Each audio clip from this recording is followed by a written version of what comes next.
President Macron, Mrs. Macron, Prime Minister, my lords, ladies and gentlemen, it's a pleasure to welcome you to Parliament.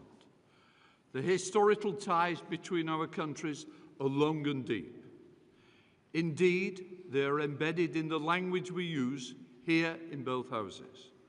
To start with, the word for our assembly, a parliament.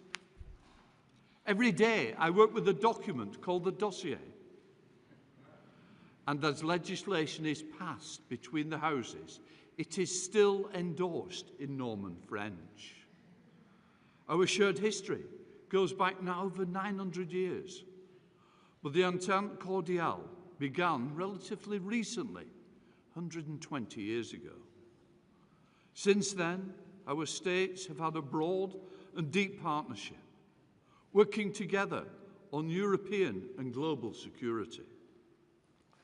Together with peaceful ties, we have cooperated on defence in the past. We have fought side by side with France in the First World War. In every town and every village, our memorials remember those who went to war and did not return.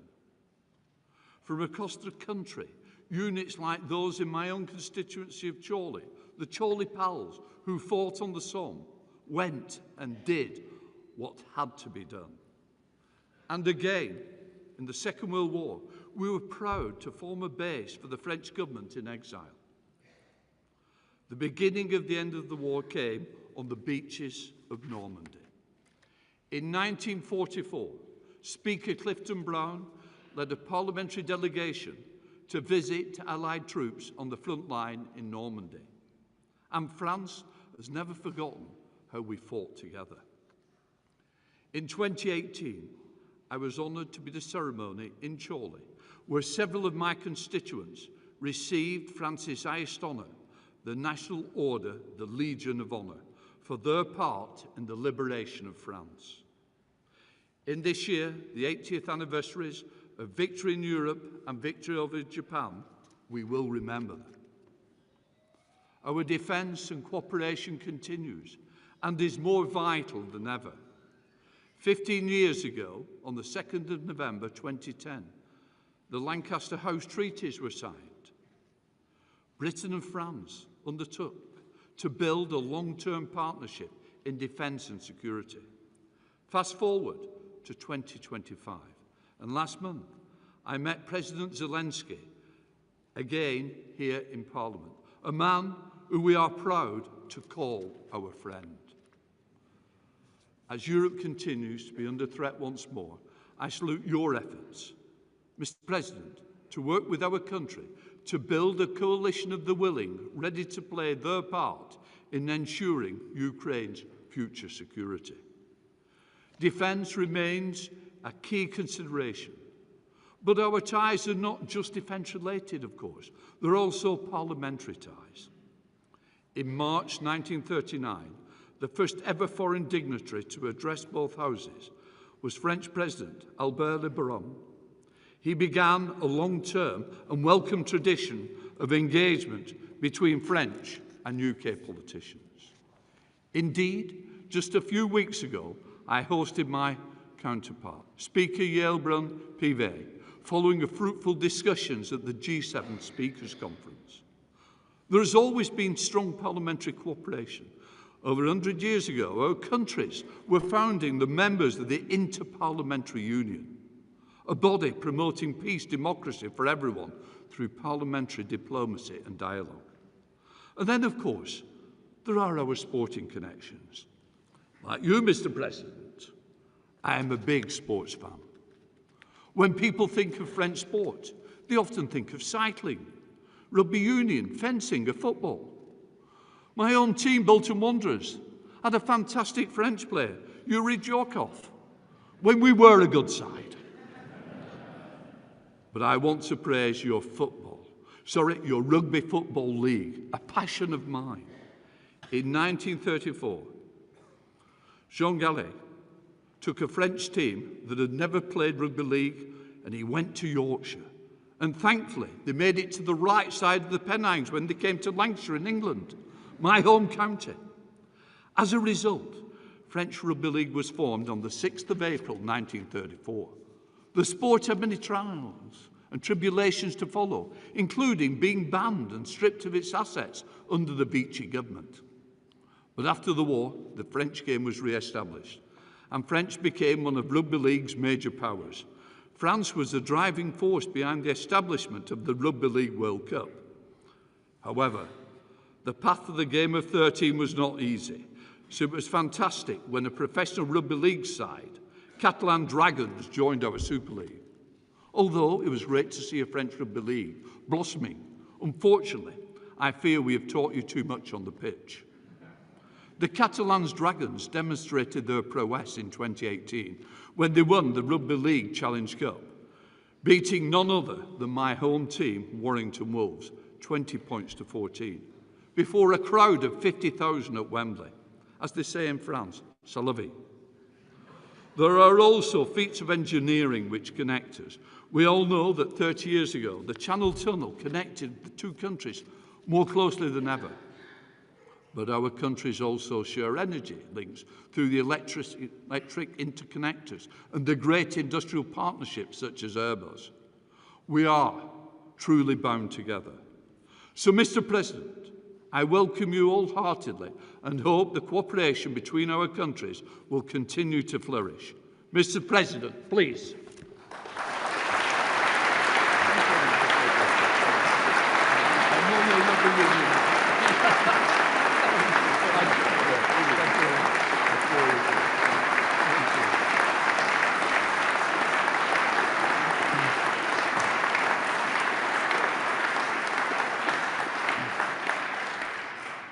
Mr. Prime Minister, Madam, Honourable Ministers, Mr. Speaker, Lord Speaker, Honourable Members of Parliament, Members of the House of Lords, ladies and gentlemen.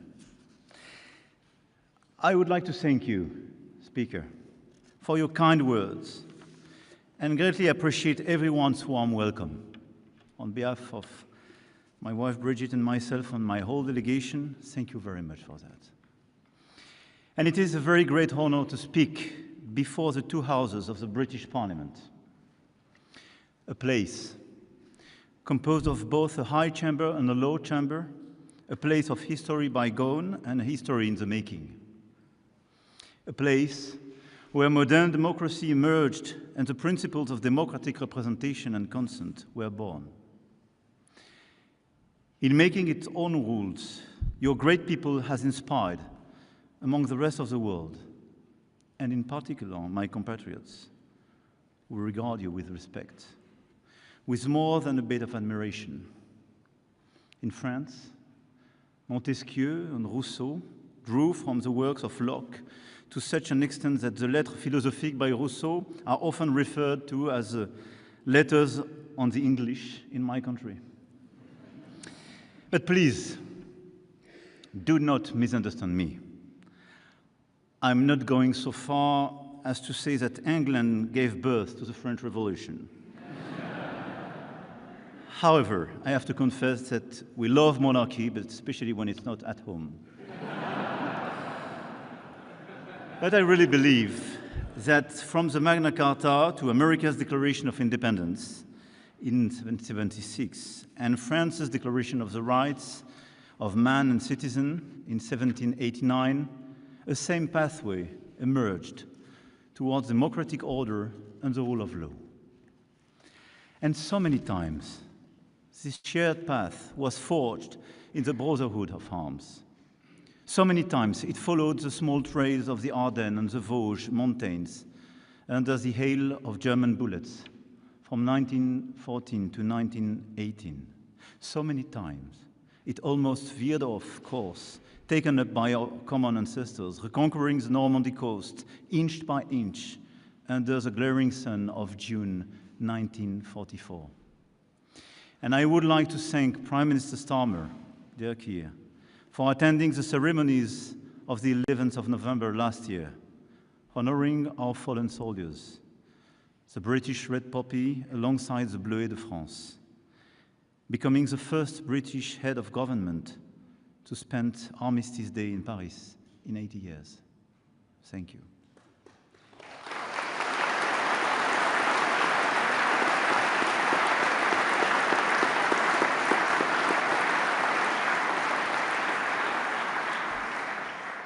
The French people shall never forget the sacrifices British people made to protect Europe and the world during the two world wars, and to uphold with fierce determination the promise of our Entente Cordiale. We shall never forget the support of the asylum your forefathers gave to the Free French forces in the fight against the barbarism of the Nazis. Sir Winston Churchill was one of the visionaries who had the foresight to help forge a strong transatlantic alliance and to come up with a peaceful European order in which he deeply believed. He passed this same vision on to us of a world order based on law, justice, and respect for territorial integrity. An order that is today being attacked on a daily basis as we witness direct attacks on our democracies, the return of war to our continent, the resurgence of imperial impulses, and the flouting of international rules by destabilizing powers who are attempting to divide up the world to their advantage. Speaker, you and your predecessors have become famous, I have to say, even in France, for your way of restoring order in the courts with your imperial and imperious exclamations, "Order, order." And today, we wish to join you in shooting out "Order, order" with you to calm the unrest in the world. As permanent members of the United Nations Security Council, deeply committed to multilateralism, the United Kingdom and France must once again show the world that our alliance can make all the difference. Clearly, we have to work together in order to defend an efficient multilateralism and to protect the international order as we forged it after the Second World War.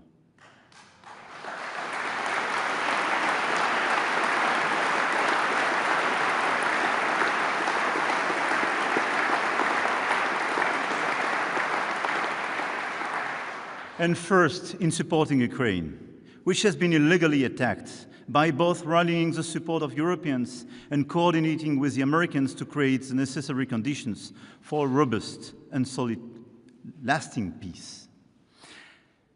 I want to commend your country. Since the first day, and even before the first day, you were part of the closest ally of Ukraine, training the army, being here the first day to protect President Zelensky, his government, and allowing the forces just to resist, as you did decades ago with my country.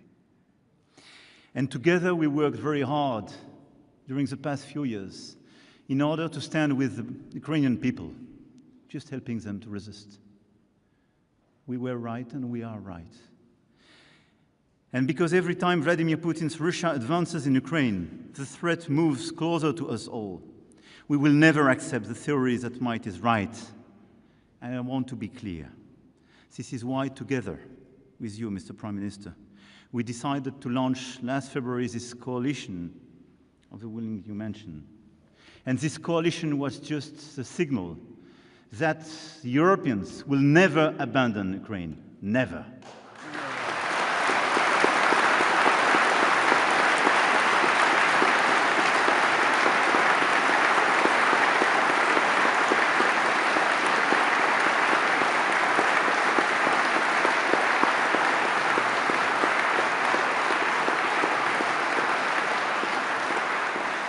And whatever the decisions could be elsewhere, we will fight till the very last minute in order to get the ceasefire, in order to start the negotiations to build this robust and sustainable peace.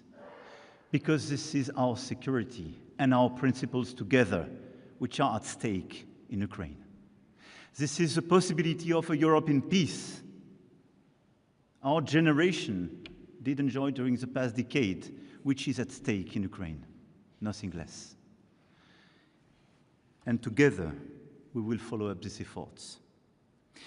We have also stood together in calling for the cessation of hostilities and path to peace in the Middle East, since the spiral of violence began after the terrorist attacks by Hamas on the 7th of October 2023.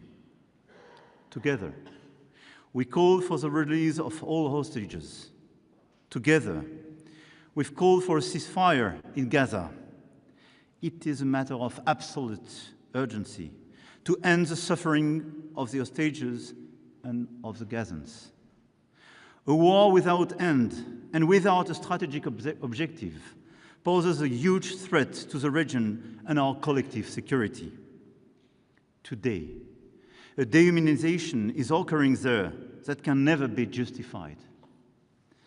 Together, we are aware that a political way out is crucial, and I believe in the future of the two-state solution as a basis for a regional security architecture, which will enable Israel to live in peace and security alongside its neighbors. But I want to be clear. Calling today for a ceasefire in Gaza without any condition is just telling to the rest of the world that for us as Europeans, there is no double standard. And as we are attached to human lives, as we are attached to territorial integrity, we want this ceasefire. No discussion. And today, working together in order to recognize the state of Palestine and to initiate this political momentum is the only path to peace.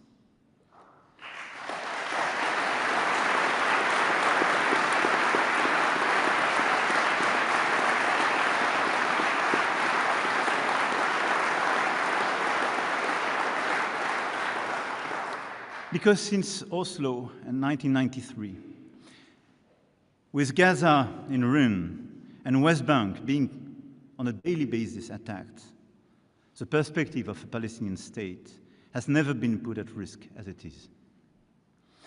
And the objective of a recognition is not just making our duty, but this is as well reopening a political perspective and refusing just an answer based on security. And this is why the solution of the two states and the recognition of the state of Palestine is as well, according to me, the only way to build peace and stability for all in the whole region. This approach is in line with our common refusal to tolerate the threat posed by an Iran that possesses nuclear weapons. There again, we know all too well the limitations of solutions based on force and the temptation to bring about regime change. France, the United Kingdom, and Germany, in coordination with all stakeholders, have the duty to bring about a stringent negotiation which ensures international monitoring of Iran's nuclear program over the long term, thereby preserving the international non-proliferation framework as a foundation for collective security. It is with the same coherence and firmness that we must act to defend the world order. In Africa, our two countries have had a weighty past, which is why we can legitimately send a message of conciliation and refusal of spheres of influence, of respect for economic and territorial sovereignty. In the Indo-Pacific, our history has made us a watchdog of the freedom of navigation and compliance with international law, which we defend. Amid these upheavals, the alliance between France and the United Kingdom has not faltered. It has even become stronger. Yes, during the past few years, this alliance became stronger. On defense and security, the Lancaster House treaties showed that we were willing to cooperate on the most sensitive subjects regarding our sovereignty and our deterrence.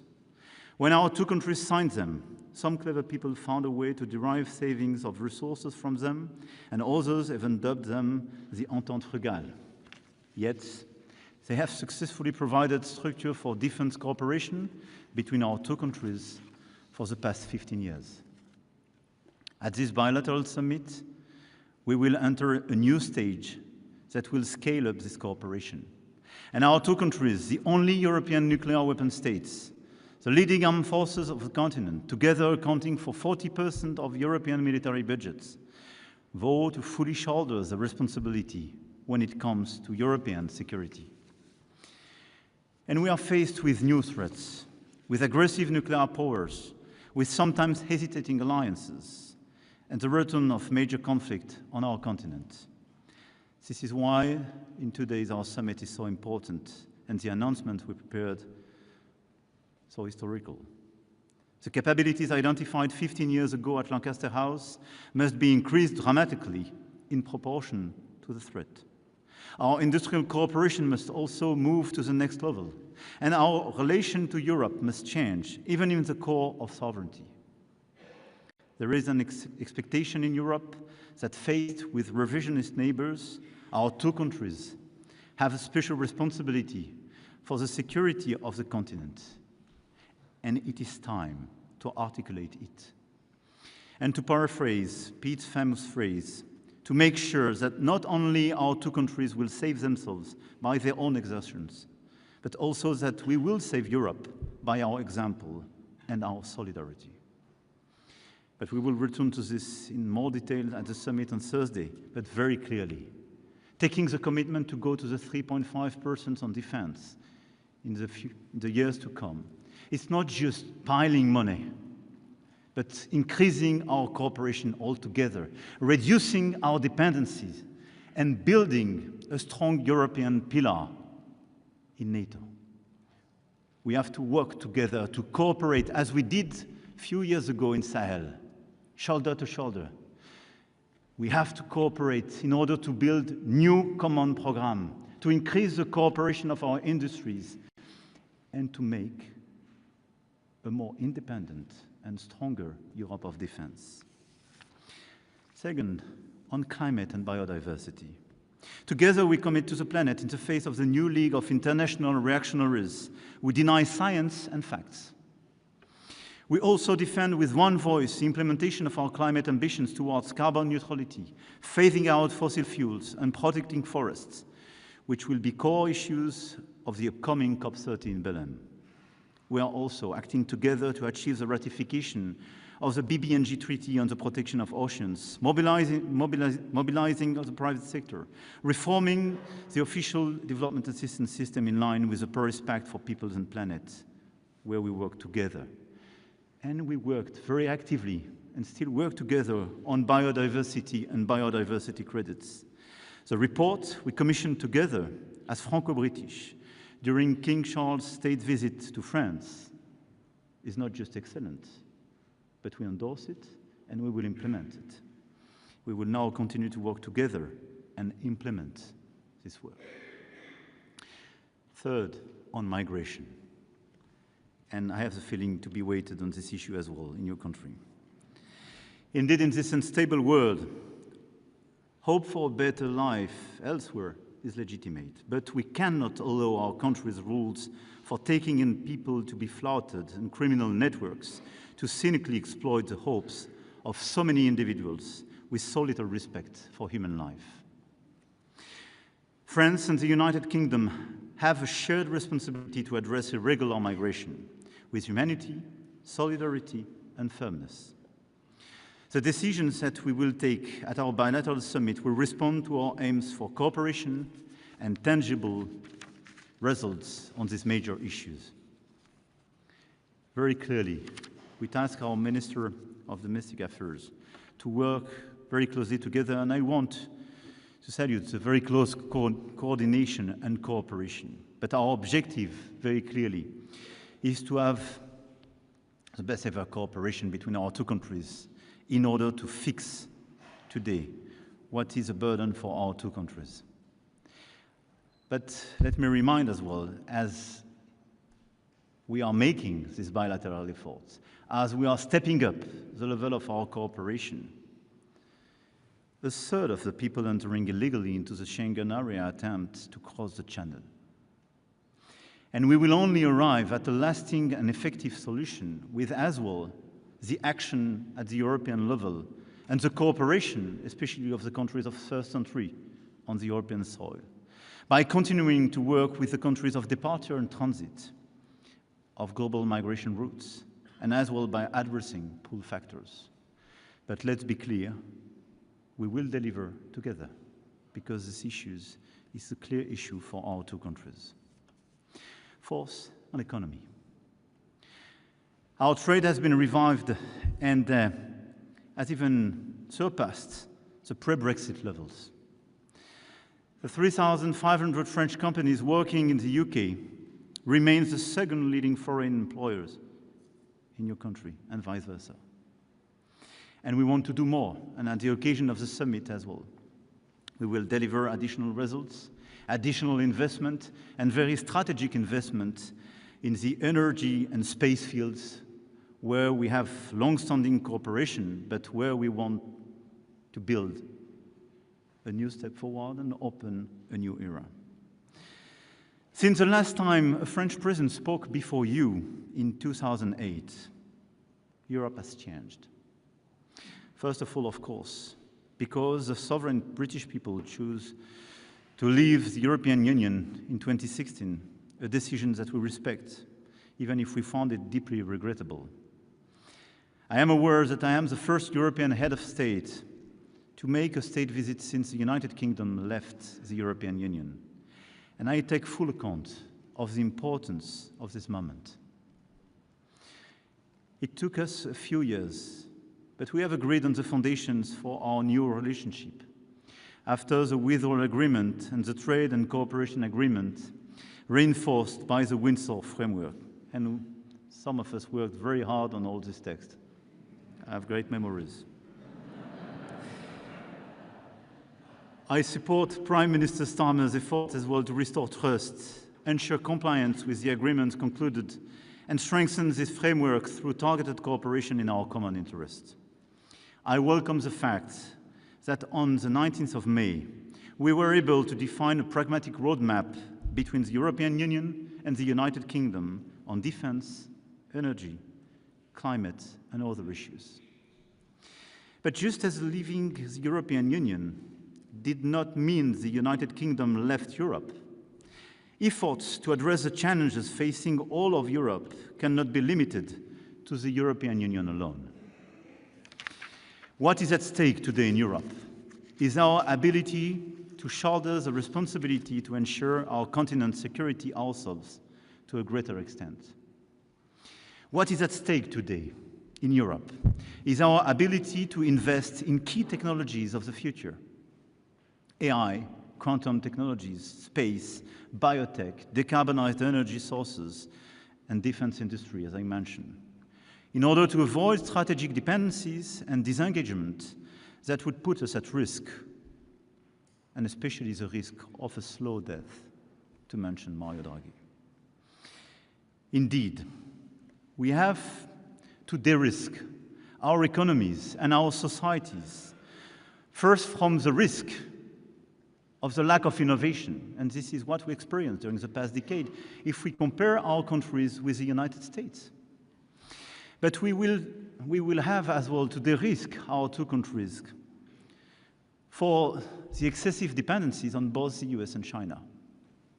I do not put a sign equal between China and the US. We have a strong ally on one side, and a challenger, sometimes a partner when we speak about climate change with China. But let's be realistic.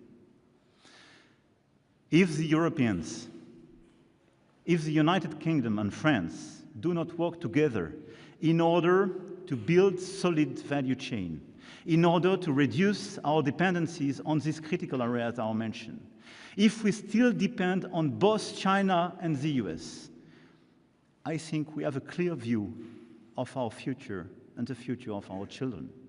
On one side, overcapacities and over-subsidies are clear threats of a fair trade, and they are destabilizing a lot of value chain and creating new dependencies.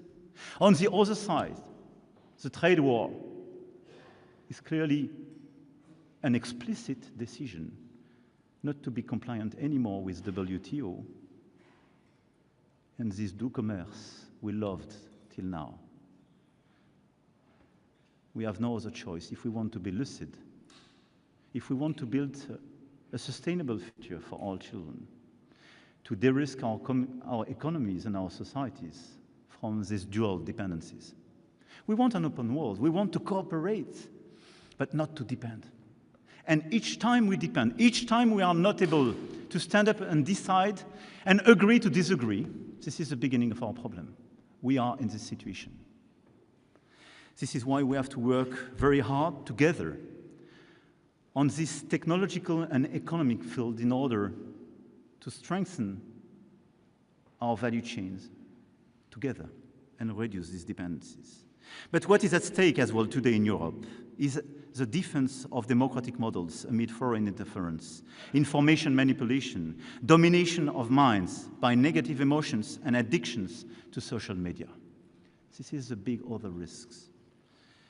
It is the same challenge we are facing when it comes to digital age, restriction online and protecting our children from social media and screens, an issue brutally brought to the light 3 months ago by the British series Adolescence. And let's be clear, this is the same type of risk. Being vulnerable to algorithm designed in the US, being vulnerable to algorithm designed in China, with social networks not even allowed to the Chinese teenagers. This is being vulnerable to the interferences and misinformation coming from Russia and other places. The strength of our democracies depend on our capacity to create new regulations in order to better protect our children and our democracies and our democratic debate, the relationship with science and truth. Otherwise, our future will be decided by those who will decide for this algorithm.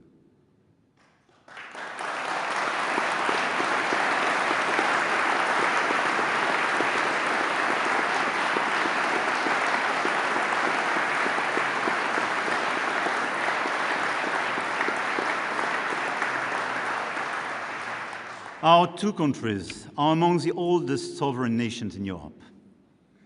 And sovereignty means a lot to both of us. And everything I referred to was about sovereignty. Deciding for ourselves, choosing our technologies, our economy, deciding our diplomacy, and deciding the content we want to share, and the ideas we want to share, and the controversies we want to share. Even though it is not part of the European Union, the United Kingdom cannot stay on the sidelines, because defense and security, competitiveness, democracy, the very core of our identity, are connected across Europe as a continent.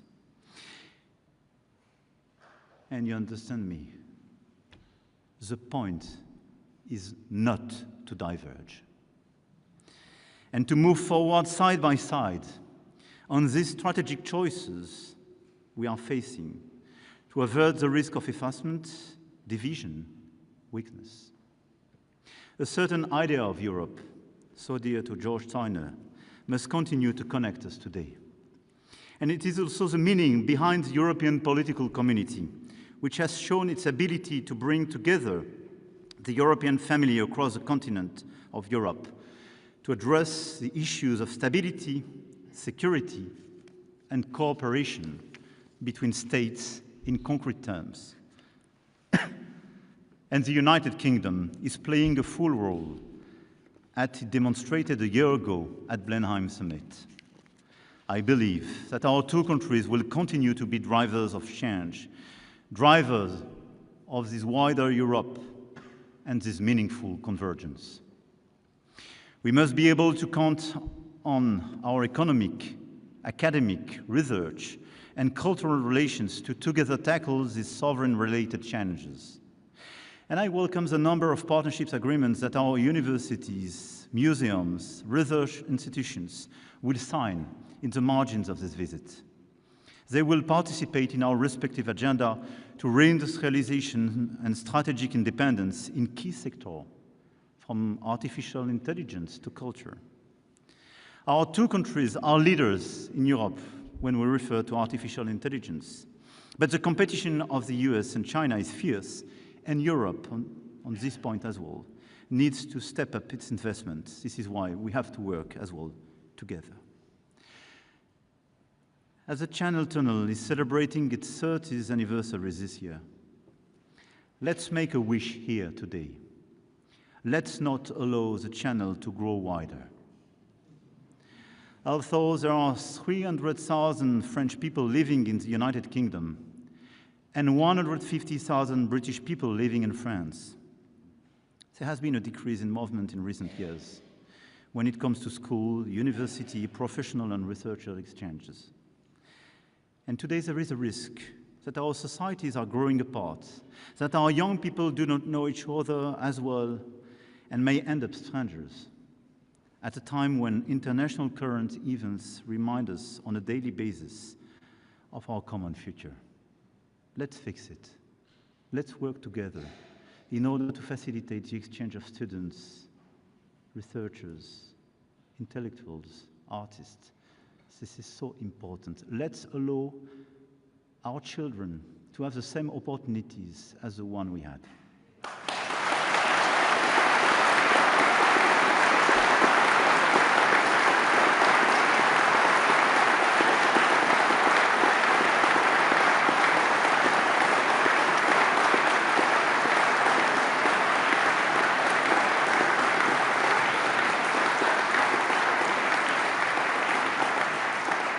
Members of Parliament, my lords, tomorrow at the British Museum, we will officially announce an historical exchange.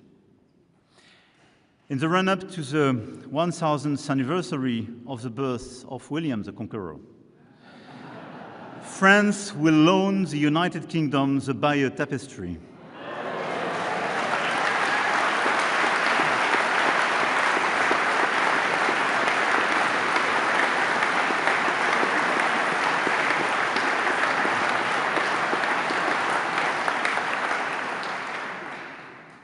To say it took probably more years to deliver this project than all the Brexit texts, because we launched it together with Prime Minister Theresa May at that time during not a state visit but a summit a few years ago. But at the end of the day, we did it.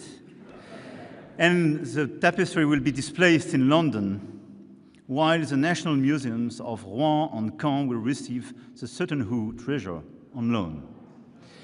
And I think these mutual loans of these extraordinary national treasures will involve fascinating human exchanges, which will certainly be positive for our future in terms of culture.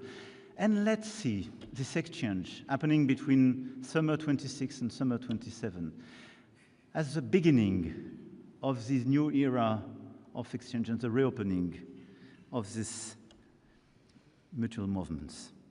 The times of William the Conqueror are over, happily. And the roles of charging cavalry as well. Our Entente Cordiale, sealed 126 years ago, has enabled our countries to bring their futures closer to protect Europe's strategic balances and to enter into an era of cooperation and competition, replacing our battlefields with football and rugby fields, as you mentioned.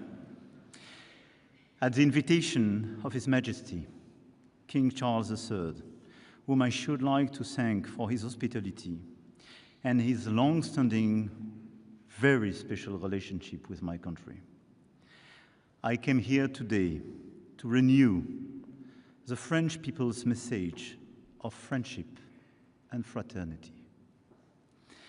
Yes, finally we meet again.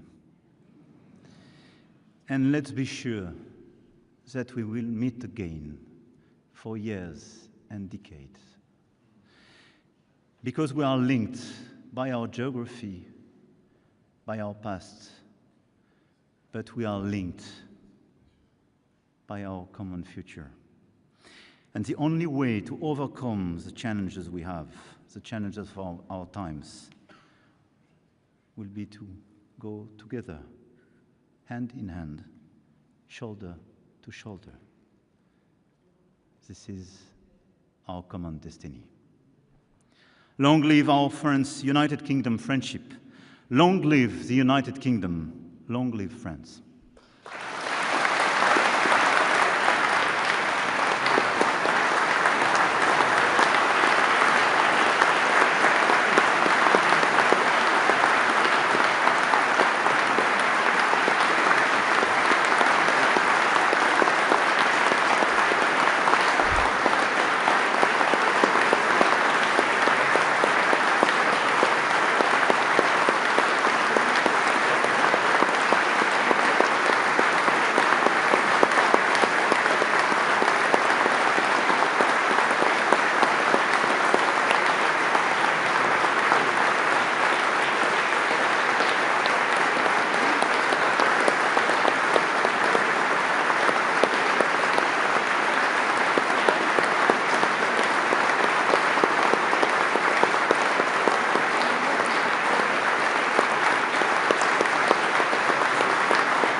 President Macron, Mrs. Macron, Prime Minister, my lords, ladies and gentlemen.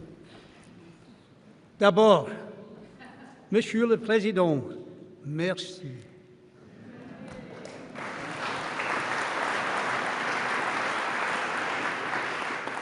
Thank you for a speech which provided both a reflection on the depth of our friendship between our two nations and an inspiring vision of how that friendship can grow in years to come. You are the 8th President of the French Republic to address both Houses of Parliament here in Westminster, a record which is matched by no other country, which stands as a testament to the strength, stability and closeness of the bonds which join us. Your presence here follows a state visit to France of His Majesty the King, when he told the Senate in Paris that the United Kingdom will always be one of your country's closest allies and best friends, and a statement I wholeheartedly endorse.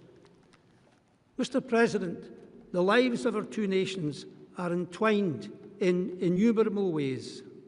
We have deep links through trade, through science, through education, through art, and through, as you say, the huge numbers of our people who visit and live in each other's countries.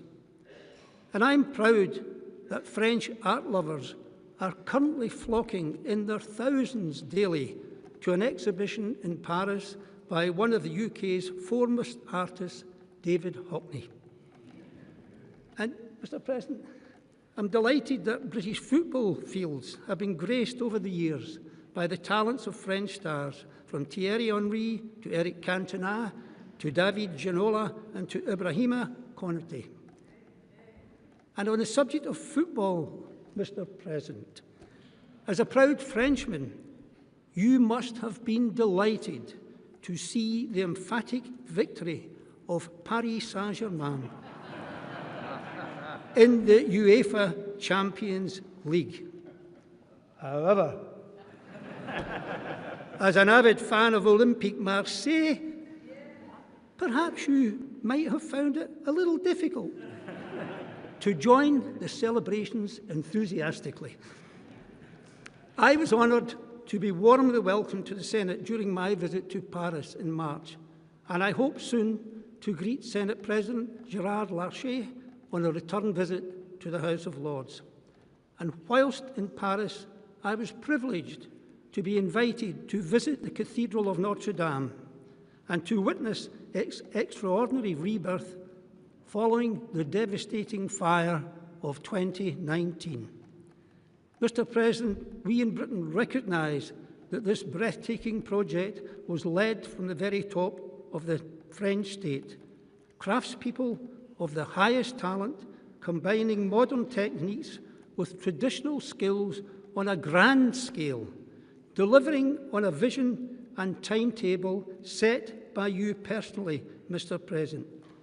We in this audience salute your achievement.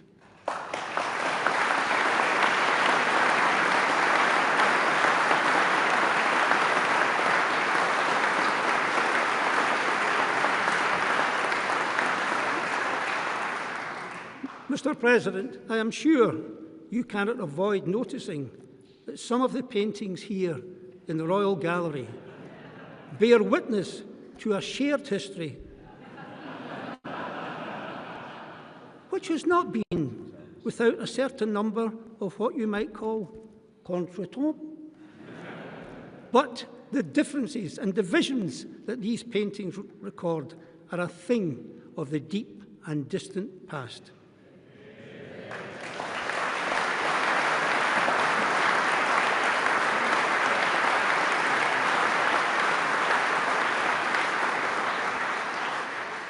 The Entente Cordiale, struck in 1904, has been the bedrock of an alliance which has only grown deeper and stronger over the past 120 years.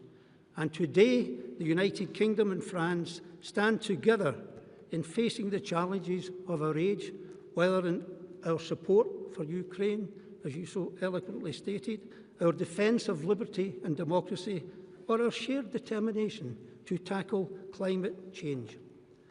When President Charles de Gaulle addressed both Houses of Parliament in Westminster in 1960, he declared that France feels itself shoulder to shoulder with Britain. 65 years later, I will use de Gaulle's own words in the original French to assure you, Monsieur Président nos deux pays reste côte à côte. We are still shoulder to shoulder. And as a Scot, may I say that the friendship between France and my part of the United Kingdom dates back a little further. In fact, some 730 years. The old alliance forged between Scotland's King John Balliol and France's Philip IV in 1295 was hailed by de Gaulle as the longest lasting in history. In honour of that old alliance, I offer you some words of goodwill from Scotland's national poet, Robert Burns. They are known by every Scot, but I understand that they are also sung in France in this translation. Buvons ensemble à l'amitié et au jour du temps passé. We'll take a cup of kindness yet to auld lang syne. And Mr. President, in that spirit, who knows, perhaps we will be singing that together at the state banquet tonight.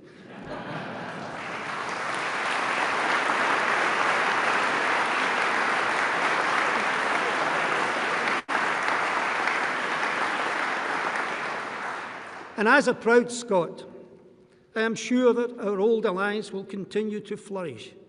And as a member of the UK Parliament, I am confident that our close friendship will endure and grow. And as I thank you on behalf of Parliament for your speech today, I cannot improve on your words to our King on his visit to Paris, when you told him that our two fraternal peoples are united in unwavering alliance.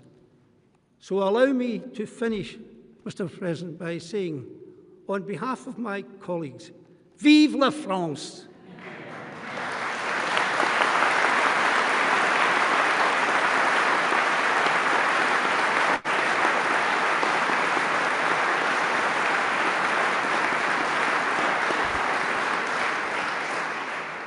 I ain't finished yet.